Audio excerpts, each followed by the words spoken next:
Since two teams just played in the Super Bowl, the Chiefs, the 49ers, I thought we could just focus on those teams and who's going to be available in free agency. Before we get to that, we did put together a checklist of what we want the Houston Texans to go after in free agency. I feel like a center would really help, a safety, a linebacker with coverage ability. We talked about Patrick Queen. We're probably out on Patrick Queen. He's not that great in coverage. Defensive lineman, and to maybe splurge at wide receiver. We've talked about a bunch of them thus far. Trade targets, Stephon Diggs, Keenan Allen, we're out. Michael Thomas, possible free agent, we're out. Mike Evans, T. Higgins, I think we're in.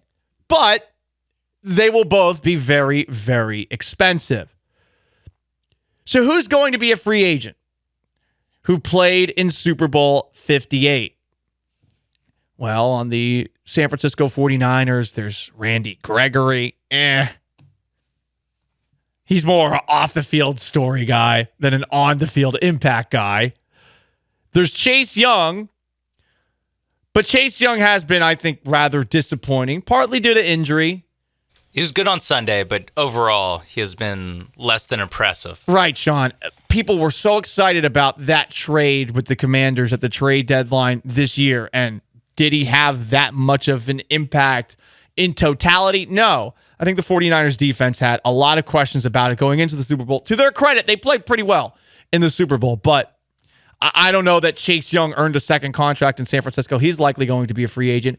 Javon Kinlaw as well, but he's been rather disappointing as well. Their defensive tackle that they drafted. So no one really that intriguing in San Francisco. But in Kansas City, there is one free agent who stands out above everybody else and who was part of a prediction from the Bleacher Report. The Bleacher Report put out this graphic with contract predictions for free agency. And it said this: 4 years, $116 million, 80 guaranteed. The Houston Texans give that to Chris Jones. And I mean, that gives me a lot of energy. That is some deep steel blue chew injected directly into my veins. He is technically under contract with Kansas City this season, but it's a void year. He makes $20 million a year, and he turns 30. He is the reason that the 49ers did not score a touchdown on that last drive. He blew up that play on his own. I don't know what the 49ers were doing forgetting to block Chris Jones on that play where he comes off of the left side. I really have no idea how they did not account for the best player on the Chiefs defense. If they're blitzing and we have to let some free runner through, can it not be Chris Jones? Legitimately the last person that should be the free runner. Legitimately the last. But we all know how good he is. And also, this is perhaps the most important thing that DeMeco Ryans said at his press conference at the end of the year when the Texans had cleaned out their lockers. And I think just like when Lovie Smith was hinting at the Texans taking a cornerback with that third overall pick with what he said at the end of the year, I think DeMeco Ryans is definitely hinting at something that he would like to see the Houston Texans do either in free agency or in the draft. The front, again, is everything for me, and we'll invest a ton of resources into the front. Right? If you want to play good defense, right, your front has to be elite. And that's why I envision us playing elite defensive football, and we have to get better there. And to get better, you have to invest the resources there up front. So that's what we'll do. That's where our focus is heading into the offseason, is to make sure our front, right, gives us an opportunity to win some games. And if you're going to invest in the front, this is the no-brainer decision for the Texans. Push hard for Chris Jones. Now, Chris Jones is a 3-time Super Bowl champion. What else can he accomplish in Kansas City at this point, other than continue to be a part of a dynasty run? And hey, if that's what he's about, all the credit in the world to him if he takes a little bit of a pay cut for something like that. But when you've won 3 Super Bowls, I feel like you should be all about the money the rest of your career. And we have seen, at least when it comes to the contracts that they've given to coaches, that the Texans clearly have the capital available to throw somebody a big contract. It's just not something that you would expect Nick Caserio to do, given his time with the New England Patriots. But if we're talking about a top-of-the-line defensive tackle, and we're maybe looking at 3 years of high-quality play as he is still in his prime, this is the guy. Yeah, I mean, you also throw in the fact, like you mentioned with Chris Jones, maybe he wants to go back and go for the three-peat with the Chiefs. I will say, though, he did miss the first game of the season this year while he was still negotiating his contract because they franchise tagged him, and he didn't want to play on the tag. And so they eventually just signed him to a one-year deal full of incentives. And so that's what he did coming off a championship looking for the repeat. I'm not sure if he's again going to take a one-year deal or take a haircut deal for the three-peat. He will get more money than anybody if he goes elsewhere. Yes. He will be the highest paid free agent this offseason, and he should be. OG from H-Town says, unfortunately, he's won 3 Super Bowls. You think you're going to get the best version once you pay him? I actually do. I do. I look, for some players, when you pay them, yeah, maybe their effort drops off a little bit, but I don't know. You join a team like this that has C.J. Stroud and that has DeMeco Ryans as head coach as well. Yeah. I feel like you would be invigorated in some type of way. Yeah, it's not like when guys like 10, 15 years ago would take the bag from Jacksonville or Tampa or something where they're going to play out the rest of their days playing 6-10 football. It's you're joining a team that The Athletic had an article out today, the way too early NFL rankings, and the Houston Texans are number 5 on that list. So I know it is a big jump because it's a long way than we've come, even from the middle of this past season.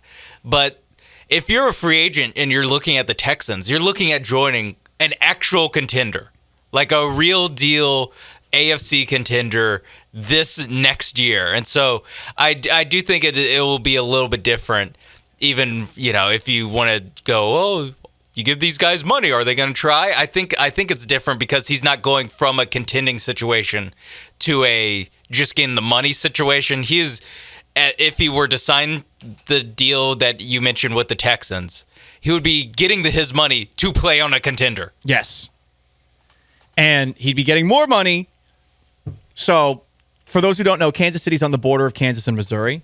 Oh. Either you're living in Kansas and you have a 3.75% income tax, or you're in Missouri, which is a 4.95% income tax. Guess what? In Texas, there's no income tax, as has been said by a million different people. But once the Texans become good, this is actually a perk. This is something that you should be bringing up every single time you talk. And obviously, yeah, there's the property tax stuff and all sorts of different things. But if you are the Texans, you have the ability, because of who you are as an organization, just look at what Cal McNair's done the last couple of years. Criticize him all you want. They are not penny pinchers here. And 2, given the fact that you don't have a state income tax, I think you got a pretty strong pitch to present here. And on top of that, you got DeMeco Ryans as your head coach. This is what Fred Warner of the San Francisco 49ers had to say about the impact DeMeco Ryans had with Brandon Scott of the Flagship at Super Bowl media night last week. I'm not the Fred Warner you see up here today without DeMeco Ryans. He's everything. He's truly everything to my development as a player, as a man, and I'm forever indebted to him. I'm not surprised by the way that they had the success that they had over in Houston this year because I knew he was going to build a culture right away of them doing the right stuff the right way. They happened to drafted a really talented quarterback who is going to be their leader of the future, and really happy for him. That's another perk here. There's CJ. There's playing for DeMeco. I suppose, again, if you are a guy like Chris Jones and you've been playing for Andy Reid and Steve Spagnuolo's your defensive coordinator, you are in a damn good situation. Like, there are very few places, probably there are no places that are better than the Kansas City Chiefs right now. I mean, they're perhaps on the verge of a three-peat. And if you want a three-peat, maybe you do take a bit of a haircut. But if you are Chris Jones and you want to get paid, the Texans do have a lot to offer, and they are good. And does Chris Jones want to come home? This is a fun fact about Chris Jones, and it's also a little bit misleading. Did you know that Chris Jones is from Houston? What? Houston, Mississippi. Did you know he went to Houston High School in Houston, Mississippi? The Houston High School Hilltoppers. That's good name. Good name. Is there any way that you could spit, hey, Houston High School? Yeah, Houston come back City? to Houston. It's much nicer than the one it's much I would nicer assume so. than what you remember. No offense to Mississippi, but I've never been to Mississippi. I don't ever plan I've only on going. driven through it as fast as I possibly can. You did go to Mississippi State too? More of a cowbell guy? Yeah. I think Chris Jones should be at the top of the Houston Texans free agency wish list. I think they should give him the bag. Get a couple of people in our Twitch pushing back on this idea that, hey, Paul, you're exaggerating a little bit with Texas not having a state income tax. We're not telling Chris that. Okay? I'm not a money man. I'm not a financial mogul. Stocks, dividends. I don't even know what that means, okay? I don't know what any of that means. All I know is we're trying to get Chris Jones here by any means necessary. So you bring up the lack of a state income tax. You don't get into the weeds with him. Come on. Let Chris Jones' financial advisor deal with that. They can figure that out, like Schwab or something. Yeah, I don't know. He probably has like a personal accountant. I would think so. That's the other thing with all the like income tax stuff. They have guys, they're literally paying guys to find every loophole they can. Yes. Like, I think they'll be all right. Taxation is theft. Especially the difference between, 1.5% between Kansas and Missouri? Like, yeah. I seriously doubt that's impacting where these guys live. I think they can find that extra 1% somewhere. I think a lot of people live in. So I'm not that familiar with Kansas City, but I did do conservative talk radio in Kansas City for randomly a week. I know, strange. Overland Park is, I think, the part of Kansas City that's technically in Kansas, and that's where a lot of people live, and I'm guessing it's because there's slightly better tax rates.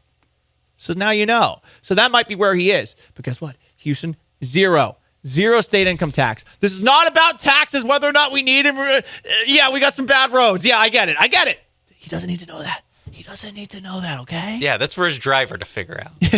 Yeah, exactly. All the problems. Yeah, that's for your maid to figure out. That's people are bringing up property taxes or state income taxes in disguise. Shh. I'm just glad a football discussion got turned into I know, right? Economics 301. Hell yeah, dude. Hell yeah. I'm just glad that's what we want to talk about.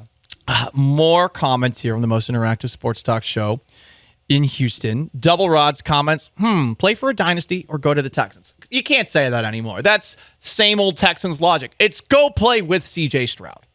And I would imagine after Patrick Mahomes, there are very few players across the NFL where a free agent is going to look at the guy who's under center and say, oh, yeah, this guy? Hell yeah. Like, there are very few players after Mahomes where you'd say that about a quarterback, but Stroud is one of those guys now.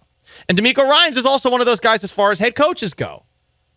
So these are perks in your favor.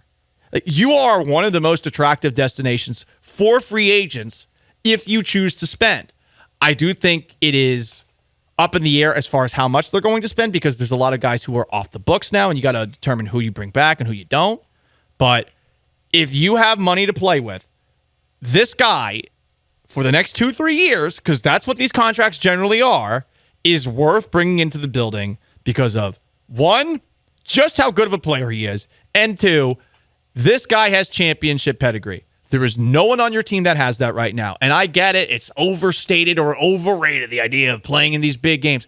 That has been completely proven false by what the Chiefs have done over these years. Because the Chiefs have been there and done that, and they don't screw up, where these other teams generally do. And I know Mahomes threw an interception, and there was a fumble in the game as well for the Chiefs. Doesn't matter, ultimately. The teams that have been here a couple of times, you want guys like that to come into the locker room because that is what they are missing right now. There's a lot of young, optimistic, bright-eyed, bushy-tailed kids, essentially. And they're all really optimistic about the future.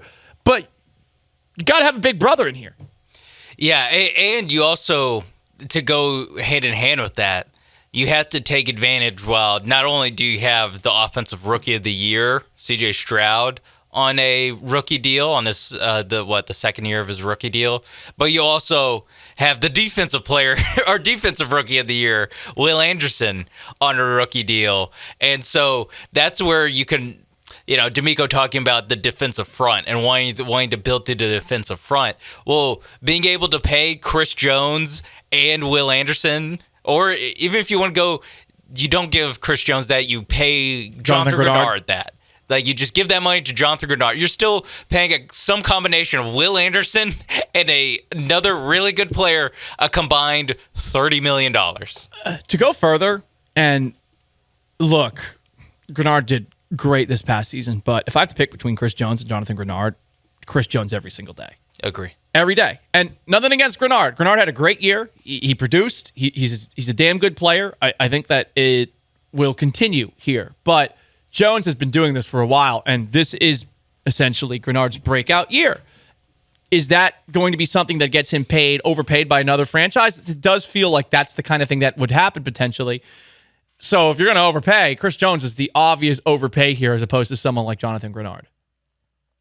We got a couple more comments here. Most Interactive Sports Talk Show in Houston. It's funny. OG from H-Town says, well, I don't know he's going to be the same player, but you only have 3 more years of rookie pay with CJ. Spend it. HRW713 says, show Chris the money. Yeah, that's the reason why, because I think we're both fairly, when it comes to NFL free agency, you'd really want to do the shopping around the margins to get a piece here, a piece there that adds like just quality and quality depth to your team. But yeah, we both don't really subscribe to the idea of you have to go and get the biggest name in free agency. Exactly. However, I think the Texans are in a different situation because of the situation with CJ Stroud and Will Anderson. The fact that, like you said, most of these big contracts anyway are only 2 or 3 years long. Guess how much longer CJ Stroud and Will Anderson are going to be cheap? 2 or 3 more years. Exactly. So you can really time it up to where you can have a ton of top-end talent on this team. Because 2 of them, and Tank Dell, if you want to throw in Tank Dell there too, are going to be getting paid under their market value. He's going to make every single player around him better too. Like, that's one of the few defensive players that you can say that about. That's a guy in the middle of the defensive line. I mean, that's just an absolute wrecking force to have. And I mean, 2 big plays in the playoffs, single-handedly, Chris Jones may have won the Chiefs 2 games. Because there were open receivers on that play that Josh Allen threw the post route down the middle of the field where the Bills could have scored a touchdown, but Jones makes a great play. The ball's inaccurate. And you see the same thing with Brock Purdy at the very end of the game. 2 game-winning plays by Chris Jones. So it's one player. Generally, I look at overspending in free agency as something that you don't do, but when you're talking about a guy with this kind of pedigree on a team like this, with so many things working in their favor as far as the contracts they don't have on the books, this is 100% a guy that I think is worth giving a massive contract to. A couple other comments about free agency. Some of the other guys on the Chiefs whose contracts are coming off of the books, Mecole Hardman. I bet Mecole Hardman Max gets deal. a dumb contract somewhere. Max deal. No, exactly. He's going to get a dumb contract somewhere else because he made big plays down the stretch. And he will also probably falter again unless he decides, you know what, Kansas City's the best place for me. I'm going to stay here the rest of my career, which honestly might be the best thing for him, sort of like what the Patriots used to do when they would bring guys back into the fold who had been gone for a year or two, like a LeGarrette Blount or something like that. Yeah, and Collins. Jamie Collins, yeah. But Mecole Hardman does seem like he gets paid, I don't know, 50% more than you think by the Carolina Panthers. Something like by a terrible team. Oh, Carolina Panthers. Like whatever because it would be the Jags, but I think the Jags have honestly run out of money. Me too. And he was just on the Jets. So yes, so 2 of the biggest dummies in the league are off the board. Exactly. We'll have to find another home for Hardman. A couple other options from the Chiefs off the books. Clyde Edwards-Helaire. Isn't it funny? Remember when he was, you got to draft him first overall in fantasy football. What a dumbass take that was. Willie Gay. That's an interesting one as well. He was not making much money this past season. For those who don't know, he is a Chiefs linebacker, and he was a guy that a lot of people were looking at and be like, oh, no, they don't have him against the Baltimore Ravens. How are things going to go? But this is a guy who's got a little bit of speed and has made some big plays himself in the playoffs. So that's another option, but I imagine he's also one of those guys who's likely to get a big-time contract from another just rando NFL team because he has, in the past, been really good against a quarterback like Lamar Jackson. So maybe somebody in the AFC North is going to throw the bag at him. Yeah, I think. Yeah, I'm not sure if Willie Gay. I'm not sure how big of a need linebacker is, or where it is on the like totem pole of Texans needs. I'd put like the linebackers pretty low on that. It's not safety. I think safety is a bigger thing to fix because you didn't have just issues covering tight ends because of your linebackers. You also had issues covering like random deep routes because honestly, I can't really explain it. It wasn't a great year for Jalen Petrie. It just wasn't. It wasn't a good year for Petrie, and Jimmy Ward was hurt half the year. Exactly. So, I mean, no offense to Houston Carson and some of the other guys who are being put out there, but those are guys that you put in worst case scenario, and they weren't very good.